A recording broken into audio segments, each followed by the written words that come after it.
5, 4, 3, 2, 1, 0.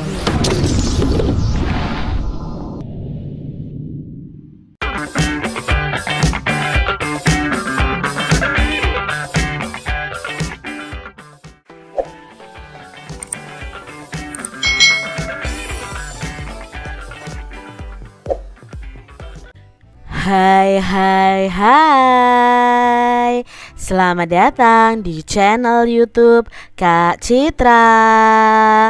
Apa kabar adik-adik semuanya? Kak Citra berharap kalian dalam keadaan yang baik, sehat, dan siap untuk belajar ya. Hari ini kita akan belajar bersama-sama untuk mata pelajaran tematik kelas 2 nih. Kita belajar di tema 8, keselamatan di rumah dan perjalanan. Subtema 2, menjaga keselamatan di rumah, pembelajaran yang kelima. Mari adik-adik yang hebat, kita belajar dengan penuh semangat. Adik-adik yang hebat yang Kak Citra kasihi, di sini Beni dan Edo akan bermain di rumah Udin. Di rumah Udin ada kolam renang adik-adik. Mereka akan bermain melempar dan menangkap bola. Udin meminta izin kepada ayah sebelum bermain. Nah, ini ada percakapan antara ayah dan Udin. Apakah kami boleh bermain di kolam renang, ayah? Tanya Udin. Boleh nak, asalkan harus berhati-hati ya. Kita harus memperhatikan keselamatan. Tahu bagaimana caranya nak? Kita harus memakai pelampung dan jangan ke tempat yang dalam ya nak. Itu bisa membahayakan diri. Itu pesan ayah kepada Udin dan teman-temannya adik-adik. Nah adik-adik, berdasarkan percakapan tadi nih, apa isi percakapan Udin dan ayah? Ya, isi percakapan Udin dan ayah adalah hal-hal yang harus diperhatikan saat bermain di kolam renang. Ya, tadi kalau bermain di kolam renang harus memakai pelampung. Ya, tidak bermain di kolam yang dalam adik-adik ya. Nanti kalau kalian tidak bisa berenang, kalian bisa tenggelam. Apa saja pesan ayah kepada Udin adik-adik? Ya, pesan ayah kepada Udin adalah harus berhati-hati dan memperhatikan keselamatan diri saat berada di kolam renang. Jadi kalau kalian di kolam renang harus berhati-hati ya adik-adik ya. Lalu apa yang terjadi jika pesan ayah tidak dituruti oleh Udin dan teman-temannya? Nah, kalau tidak dituruti ya Udin bisa saja mengalami kecelakaan di kolam. Misalnya saja Udin bisa tenggelam adik-adik. Nah adik-adik, tentu adik-adik masih ingat ya dengan kalimat tanya. Nah kalimat tanya itu digunakan untuk menanyakan sesuatu nih. Bacalah kalimat berikut dengan lafal dan intonasi yang tepat. Yang pertama, apakah kami boleh bermain di kolam renang ayah? Lalu yang kedua, tahu bagaimana caranya nak? Ya, itu yang kedua adik-adik. Nah, sekarang kalimat tanya di atas ini ya, yang pertama dan kedua, itu kata tanyanya adalah apakah dan bagaimana. Adik-adik yang hebat, mari kita simak penjelasan tentang kalimat tanya pada video berikut ini. Nah, yuk kita simak penjelasan Kak Citra tentang kalimat tanya dari video berikut ini. Nanti kalian juga bisa mengeklik linknya yang ada di description box ya. Hari ini kita akan bersama-sama belajar mata pelajaran Bahasa Indonesia. Sahabat rumah belajar, pernahkah kalian melihat tanda seperti ini saat kalian membaca buku? Tanda apakah ini? Dan digunakan untuk apa dalam bahasa Indonesia? Mari kita simak bersama-sama. Sahabat rumah belajar, saat kita membaca buku, biasanya kita menjumpai tanda ini. Ya, tanda ini adalah tanda tanya. Menurut Kamus Besar Bahasa Indonesia, Tanda tanya adalah tanda yang digunakan untuk mengakhiri kalimat tanya.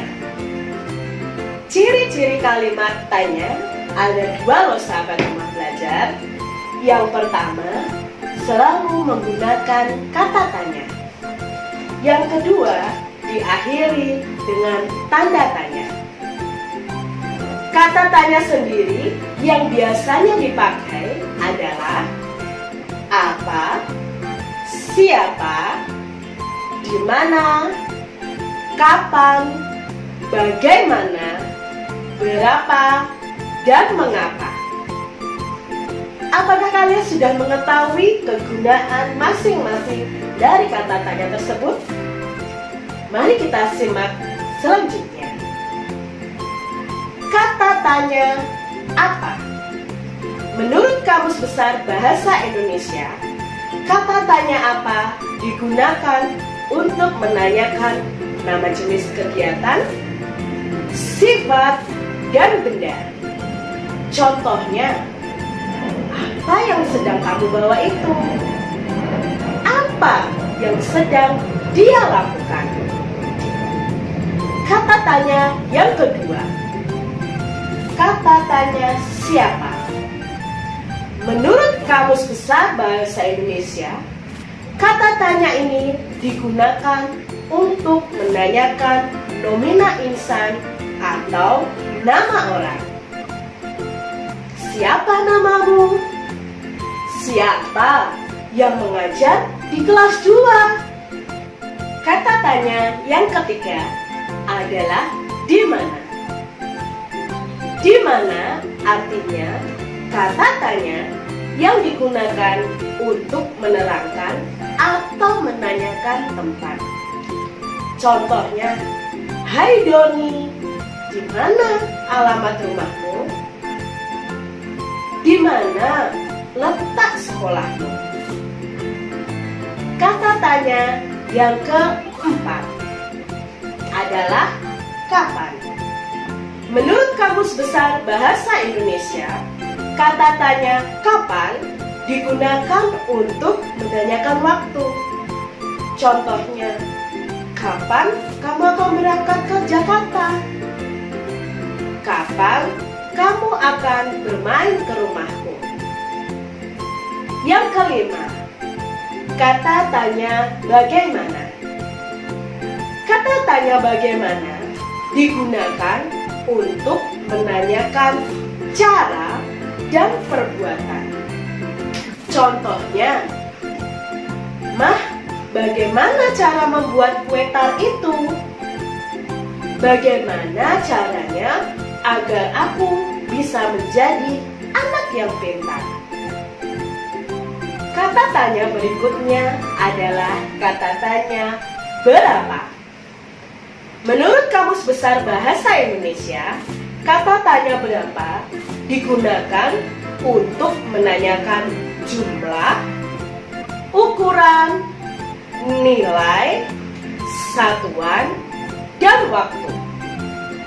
Contohnya, berapa jumlah bonekamu? Berapa harga sepatumu? Jam berapa kamu bangun tidur? Kata tanya yang terakhir adalah mengapa. Menurut Kamus Besar Bahasa Indonesia, kata tanya mengapa digunakan untuk menanyakan sebab, alasan, atau perbuatan. Contohnya nih, sahabat rumah belajar, mengapa kamu kemarin tidak masuk sekolah? Mengapa kamu bisa jatuh dari sepeda? Nah, sahabat rumah belajar, itu tadi penjelasan mengenai penggunaan kata tanya dan tanda tanya. Sekarang, coba sahabat rumah belajar amati gambar di samping ini. Bisakah sahabat rumah belajar membuat kalimat tanya berdasarkan gambar di samping ini? Misalnya, siapa saja yang sedang berenang? Udin, Edo, dan Benny berenang, di mana mereka berenang, dan lain sebagainya. Itu adalah contoh pembuatan kalimat tanya. Nah adik-adik, itu tadi video tentang kalimat tanya adik-adik. Coba sekarang adik-adik amati gambar berikut, lalu buatlah kalimat tanya berdasarkan gambar tersebut adik-adik. Nah ini ya gambarnya, lalu kita buat kalimat tanyanya nih dengan kata tanya yang ada. Misalnya nih adik-adik ya, dengan kata tanya apa? Apa yang sedang dilakukan Udin, Benny, dan Edo? Mengapa mereka menggunakan pelampung? Siapa yang berani berenang ke tengah kolam renang? Lalu di mana mereka berenang? Bagaimana cara menjaga keselamatan diri saat berada di kolam renang? Lalu kalimat tanya berikutnya, kapan mereka berenang di kolam renang? Nah ini adalah contoh kalimat berdasarkan gambar yang ada. Adik-adik bisa buat sendiri ya kalimat tanya kalian masing-masing. Apa yang dilakukan Udin dan teman-teman? Mereka bermain melempar dan menangkap bola adik-adik. Melempar dan menangkap bola itu ada caranya loh. Nah yuk kita lihat di sini. Cara melempar bola. Nah melempar bola itu sebenarnya ada 3 teknik, yaitu lemparan melambung, mendatar, dan menyusur tanah. Nah sekarang yang kita pelajari adalah lemparan melambung adik-adik. Lemparan melambung yaitu lemparan yang dimulai dari ayunan belakang atas kepala dengan arah bola itu jatuh ke atas. Lemparan melambung ini digunakan untuk melakukan operan yang jaraknya jauh. Cara melakukannya adalah sebagai berikut adik-adik. Salah satu kaki di depan ya, bisa kaki kiri atau kaki kanan. Lalu tangan kanan memegang bola ditarik ke belakang di atas kepala. Tangan kiri rileks atau berada di depan dada atau bisa juga memegang bola tersebut adik-adik.